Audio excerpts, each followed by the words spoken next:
Okay, this is our lecture number 3 of chapter number 1 from gynae. तो इसमें अगर आप लोग पेज फॉलो कर रहे हैं तो पेरिनियम है पर हमारे पास पेज नंबर 10 के ऊपर बुक की। ठीक है, तो पेरिनियम है, इससे आगे साथ जो डिस्कस करते जाऊँगी पेज नंबर बताते जाऊँगी। तो पेरिनियम के ऊपर सबसे पहले हमारे पास स्ट्रक्चर्स बताएं जनाब। इसमें एक्सटर्नल जेनिटेलिया आता है जिसमें labia majora, labia minora, clitoris और वेजाइनल इंट्रोइटस और बार्थोलेंस ग्लैंड्स और एनस, अब ये शामिल होते हैं।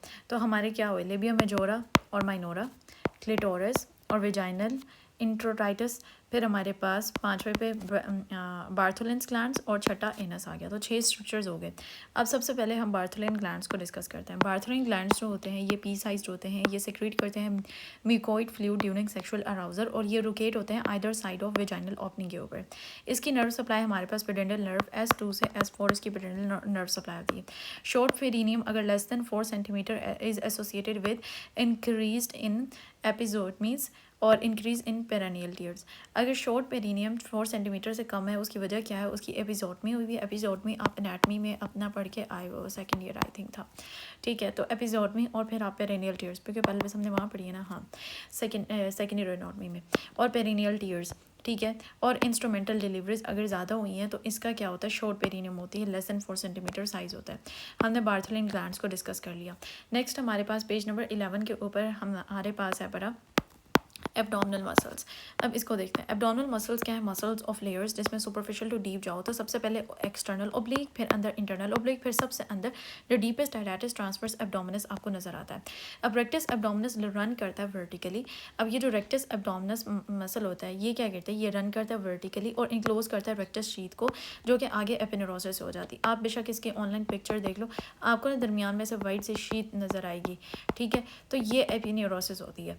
तो जनाब ठीक है, तो ये हमने कहा है कि इसको हम लीनिया अल्बा कहते हैं, midline of fibrous raphe form by decussation of aponeurosis. तो हमारे पास क्या होता है, लीनिया अल्बा बन जाती है। अब मसल शीथ होती है लॉन्गिट्यूडनली इलास्टिक होती है, लेस इलास्टिक होती है ट्रांसवर्सली। लॉन्गिट्यूडनली तो इलास्टिक है लेकिन ट्रांसवर्सली क्या है, लेस इलास्टिक है। लॉन्गिट्यूडनली इलास्टिक है ये। और रेक्टस के 3 ट्रांसवर्स इंटरसेक्शंस होते हैं। लोएस्ट जो होता है वो एट अम्बलाइकस लेवल होता है, क्योंकि आगे वो शॉर्टन होती जा रही होती है।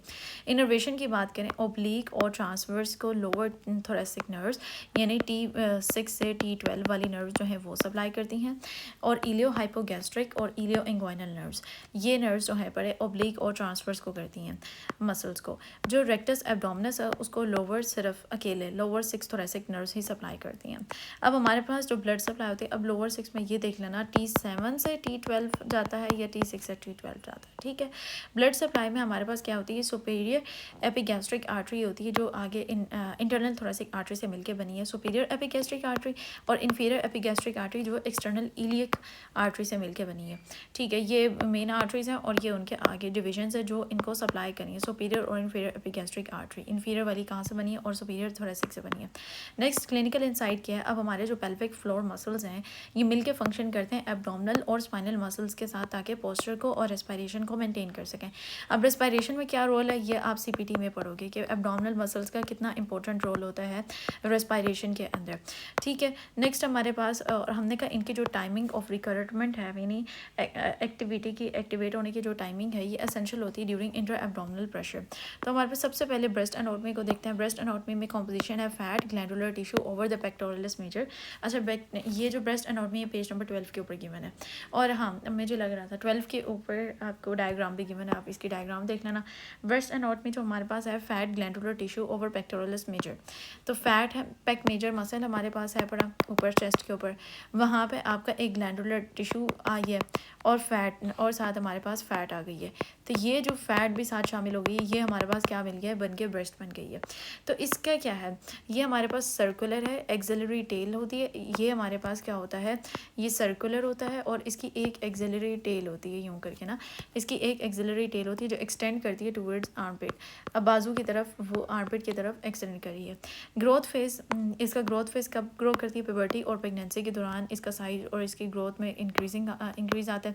15 से 25 लोब्स होते हैं जिसके आगे मज़ीद मल्टीपल लोब्स होते हैं, और हर लोब के अंदर ड्रेन करती है एक डक्ट के थ्रू टू द निपल। अब आपका जो निपल एरियोला वगैरह है पड़ा, इसमें डिफरेंट हम लोग अपनी एनाटमी में पढ़ के आए हुए हैं। ठीक है, और फिजियो में भी पढ़ के आए हैं तो एरियोला वगैरह। और इसमें तो डिफरेंट इसमें क्या है, टोटल कितने हैं, 15 से 25 लोब्स हैं, ठीक है, 15 से 25 लोब्स हैं, जिसके आगे मल्टीपल लोब्स हैं, और वो मल्टीपल लोब्स जो हैं बड़े लोब्यूल्स हैं, सॉरी, लोब से लोब्यूल बना, लोब से लोब्यूल बना, लोब्यूल आगे जाके डक्ट के थ्रू किस में ड्रेन हो जाता है, निपल के अंदर ड्रेन हो जाता है। तो ये खैर एक ब्रेस्ट एनाटॉमी का आप बुक में पिक्चर देख लो, सबसे बेस्ट है। तो पेज 13 के ऊपर जो पिक्चर दी हुई है उसको देख लो। फिर हमने कहा lactiferous sinus. Lactiferous sinus enlargement of ducts near the nipple. अब ये जो डक्ट्स हैं, अगर इनका साइज़ निपल के अराउंड जो डक्ट्स हैं इनका साइज़ एनलार्ज हो जाए और ये रिजर्वायर के तौर पे, स्टोरेज के तौर पे काम करे ड्यूरिंग लैक्टेशन यानी मिल्क प्रोडक्शन के, तो निपल और एरियोला क्या होता है, निपल जो होता है मे बी इरेक्ट या फ्लैट हो सकता है या इन्वर्टेड हो सकता है। निपल की डिफरेंट शेप्स हो सकती हैं। मसल फॉर इरेक्शन, और ये क्यों ऐसे हो रहा है, क्योंकि मसल फॉर इरेक्शन इसके अंदर पड़े हुए हैं, तो मसल्स की वजह से। जो एरियोला है ये पिगमेंटेड एरिया होता है। अच्छा, मोंटोगमरीज ट्यूबरकल्स होते हैं मॉडिफाइड, यहाँ पे स्वेट ग्लैंड्स पड़े होते हैं जिनको हम ये मोंटोगमरीज ट्यूबरकल कहते हैं, जो कि स्वेट ग्लैंड्स है, और ये पिगमेंटेड एरिया होता है। निपल के अराउंड जो एरिया होता है उसको एरियोला कहते हैं। तो वो कह रहा है कि ये पिगमेंटेड हो सकता है और पिगमेंटेड यहाँ पे और स्वेट ग्लैंड्स प्रेजेंट होते हैं। चेंजेस की बात करते हैं, हमारे पास मेनोपॉज में क्या होता है, इन ओव्यूलेशन फेज जो हमारे पास होता है, फाइब्रस फैटी रिप्लेसमेंट हो जाती है, तो वो जो टिश्यू होता है वो रिप्लेस होना शुरू हो जाता है। बेटर आपको नज़र आता है मेमोग्राफी पे। HRT जो हार्मोन रिप्लेसमेंट थेरेपी होती है उससे क्या होती है, टिश्यू की डेंसिटी बढ़ जाती है और रिवर्सिबल होता है ऑन सीजेशन। और इसमें हमारे पास जो ब्लड सप्लाई होती है वो हमें एक्सिलरी, इंटरनल थोरेसिक और इंटरकोस्टल आर्टरीज 2 से 4 तक, ये तीनों हमें ब्लड सप्लाई प्रोवाइड करी है ब्रेस्ट को। और लिम्फ ड्रेनेज की बात करें, 95% इंटीरियर एक्सिलरी नोड्स के थ्रू होते हैं। मीडियल ब्रेस्ट में इंटरनल थोरेसिक नोड्स भी आते हैं। अब क्योंकि हमारे यहाँ पे ब्रेस्ट का स्ट्रक्चर पड़ा हुआ है, यहाँ पे आपके पास इंटरनल थोरेसिक लिम्फ नोड्स हैं और आर्मपिट में आपके पास इंटीरियर एक्सिलरी नोड्स हैं। तो 95% जो ड्रेनेज होता है, लिम्फ का ड्रेनेज, वो इंटीरियर एक्सिलरी लिम्फ नोड्स में होता है। और जो बकिया होता है वो हमारे पास इंटरनल थोरेसिक हमारे पास जो लिम्फ नोड्स हैं बड़े, उनके अंदर ड्रेनेज हो रही होती है। और नर्व सप्लाई की बात करें, नर्व सप्लाई इसमें T4 से T6 plus lateral cutaneous nerve जो होती हैं वो ब्रेस्ट को सप्लाई कर रही हैं। तो ये हमारे पास इंपॉर्टेंट हो गया। अब MCQs पे बात करते हैं। हमने यहाँ तक जो पढ़ा है, that is 27 year old primary gravida in spontaneous labour has a perineum of measuring 3.5 centimetre. इसको क्या रिस्क है। अब ये जो है पढ़ा, ये बहुत ही कम ओपनिंग है, तो रिस्क क्या होगा, इसके अंदर से पास करने से हमारे पास पेरिनियल के टीयर्स हो जाएंगे।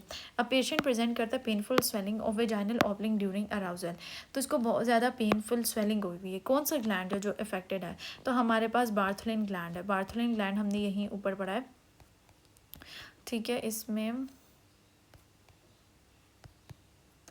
बार्थलिन ग्लैंड जो कि पी साइड है, ये सेक्सुअल अराउजल में म्यूकोड फ्लूइड वो करता है, और either side of vaginal opening पे जब इसको पेन हो रहा है और स्वेलिंग हुई हुई है, तो स्वेलिंग में कौन सा ग्लैंड हुआ है, तो बार्थलिन ग्लैंड यहाँ पे स्वेल हुआ है। कौन सी नर्व सप्लाई करती है पेरिनियल स्किन और स्ट्रक्चर्स को, हमारे पास प्यूडेंटल नर्व जो है वो सप्लाई करती है इस जगह पे।